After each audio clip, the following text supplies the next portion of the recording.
Like many, we want to build muscle, tone muscle, condition muscle. I remember when I was a young buck, some 117 years ago, not quite that long, but when I was around about 21, 22, and I've been lifting weights since I was 17, I really got into building muscle, being young and full of testosterone and trying to build my confidence as a young up and growing bull, trying to match the old wise bulls. I just wanted to put on muscle. And I entered a bodybuilding contest, which is an extreme sport. Now, the art of bodybuilding is a very healthy activity. Competitive bodybuilding can be extreme because people do extreme things. Some of those extreme things are necessary, and some of those extreme things may not be necessary because they're driven by emotional insecurities, you may say.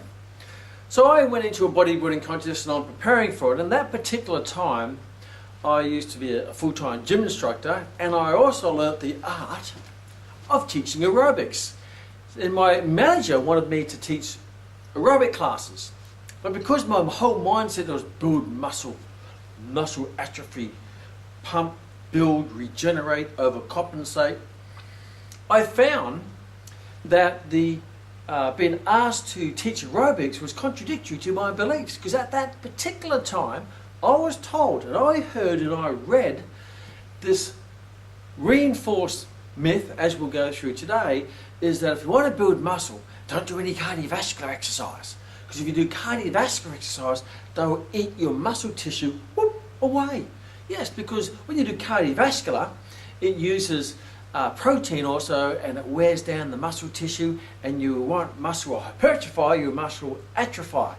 So I thought, wow, I better not do any cardio, because now I went paranoid. Don't do any cardio, because if I do cardio, I'll end up looking like a marathon runner, not a bodybuilder, because that's what I wanted to look like, a bodybuilder, to be competitive. So I said, no, I'm not teaching any classes. I'm not doing any cardio, I'm just going to build muscle, and I'm going to rip the fat away by dieting, and that way I'm going to maintain maximal muscular density for the bodybuilding contest.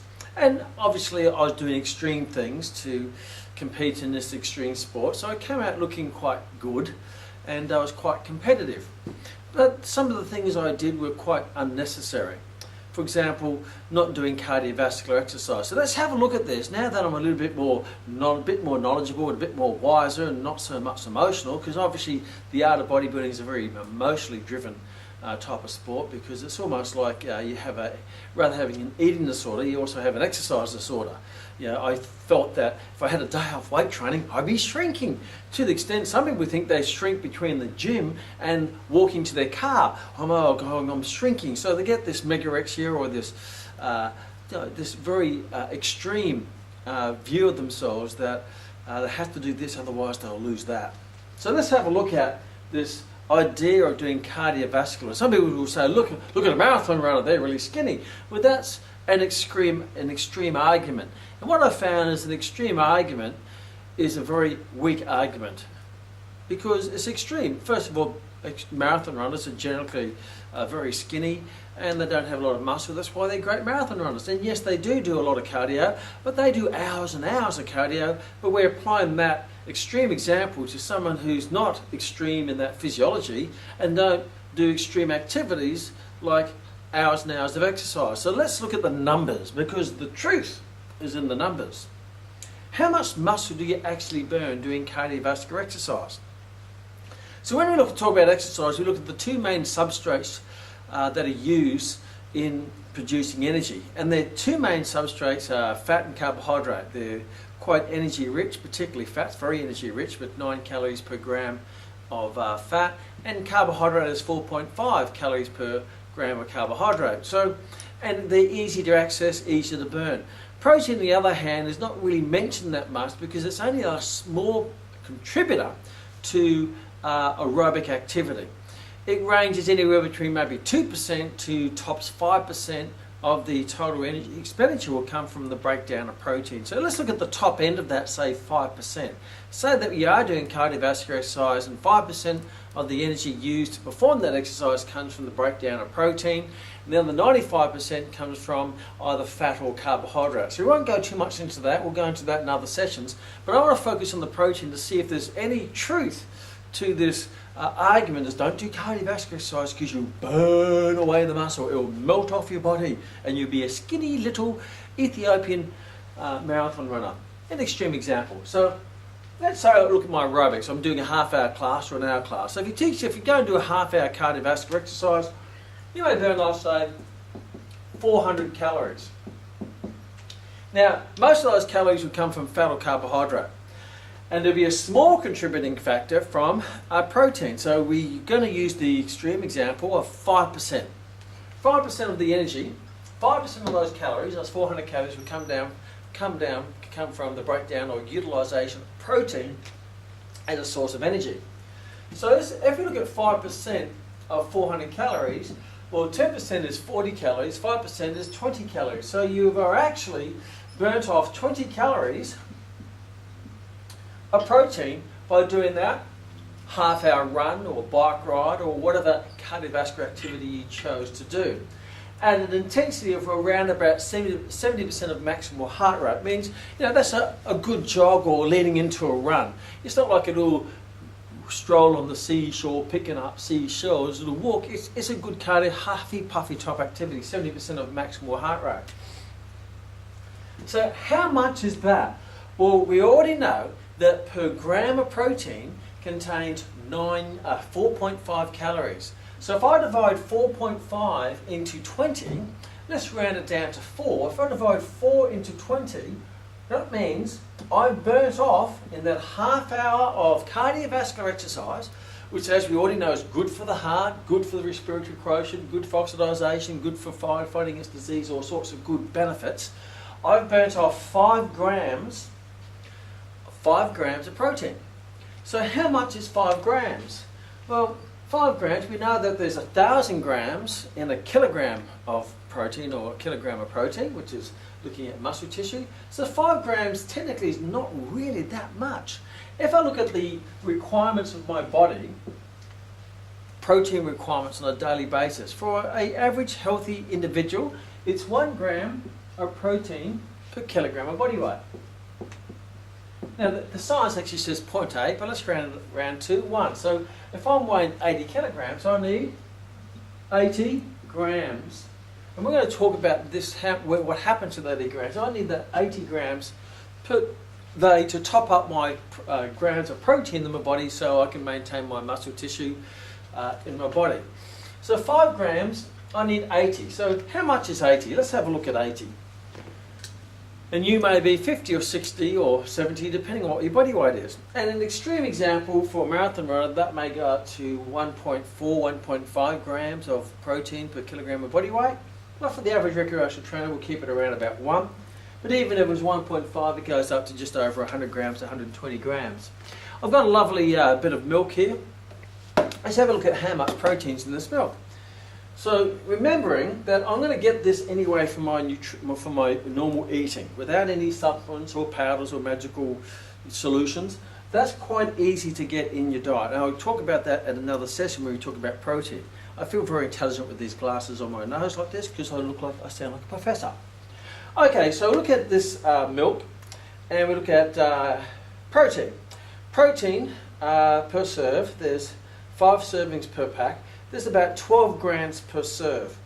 So 12 by 5, in this whole 1 litre, which is not really a lot, 1 litre, there's 60 grams of protein. 60 grams in 1 litre. So that's almost my daily requirement. If I add, say, a breast of chicken is about 25 grams. If I have 2 breasts, because 1 breast looks quite odd, but if I had 2 breasts, that's 50 grams. So as you can see, it's very easy to get your protein requirements. If I had 2 breasts of chicken, maybe 1 for lunch, 1 for dinner, plus a litre of milk, I now have 100 grams of protein in my diet, not including all my other foods that I eat. For example, I have breakfast, and even look at Weet Bix. People say, well, there's no protein in Weet Bix. Of course there is. There's protein in beans, vegetables, grains, and cereals. If you look at, if I have 4 Weet Bix, 4 Weet Bix means I'll have 8 grams in my breakfast. So 8 grams, say 10 grams, plus my 100, I'm already up to 120. So I'm well and truly over my daily quota without looking at all the other foods that I eat. Just by 1 litre of milk, 4 Weet Bix, and 2 chicken breasts, not including all the other stuff which I can easily throw in there. So the point being, it's very easy to get 80 grams. Now, if I'm going to do a cardiovascular activity, a half hour of cardiovascular activity, just say, for example, I'll lose an extra 5 grams, that means I need 85. So how much more do I need to have in my day to get an extra 5 grams? Well, looking at a serving size, if I look at the milk, for example, protein here, per 100 ml, the 100 ml there's 10 serves in here. So if I have 1/10 of this, will give me 6 grams. So what I basically need to do is to have another, probably not even a glass, a couple more swigs, 1/10 of this to make up for that 5 grams.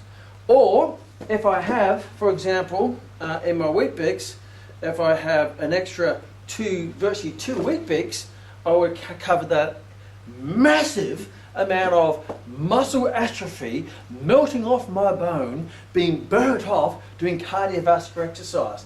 So the point here is when you actually hear these things out there and panic buttons go because you're emotionally distraught because you think that just thinking about cardiovascular exercise and muscle is going to waste away, when you actually do the numbers and look at a half-hour cardiovascular exercise, only burns off 20 calories of protein, which is 5 grams of protein, which is easily made up by taking a couple more swigs of milk or maybe a couple more Weet-Bix. Another mouthful of chicken will easily cover that. So are you really losing muscle tissue doing a lot of cardiovascular activity? No, you're using very little, and that very little very easy to make up by having another little tub of yogurt, or maybe having another glass of milk, or having another couple of Weet-Bix will certainly make up for that. But the benefit of doing the cardiovascular activity is you burn off the fat, because that's most bodybuilders want to do, burn off the fat. You get fitter, because when you get fitter, you burn fat faster during exercise and at rest. You change your respiratory quotient, means your body starts to burn more fat as a source of energy rather than carbohydrate. So throughout the day, while you're sleeping, while you're exercising, your body is more preferentially burning fat rather than carbohydrate because you change your respiratory quotient by getting fitter. You've also stimulated your metabolism more, so there's so many added benefits by doing that cardiovascular activity, or maybe do some high intensity interval cardiovascular training to get you fitter, leaner, change your respiratory quotient, feeling better and healthier. And would the muscle be compromised? No. And the amount of muscle that you do use in that short half hour is so minimal, it's almost like, hey, it doesn't make any difference, because most bodybuilders or wannabe bodybuilders or people who want to put on muscle, they tend to overdo the protein anyway. So there's plenty of protein. You're not lacking in protein, and you're certainly not going to be deficient in protein by looking after your heart, looking after your vascular system, changing your respiratory quotient, turning your body into a fat burning machine, raising metabolism, all these great stuff that the cardiovascular exercise will give you. And the only thing you really are losing is hopefully this emotional insecurity that if I do cardio, I'm going to be losing muscle. So enjoy your cardio, put it in your program according to how you want to train, but certainly don't be paranoid by doing a bit of cardiovascular exercise. You're going to be burning off muscle that will compromise your muscle mass or muscle tone or what it might be, because that is just, there is a thread, a little tiny thread of truth and a massive amount of exaggeration.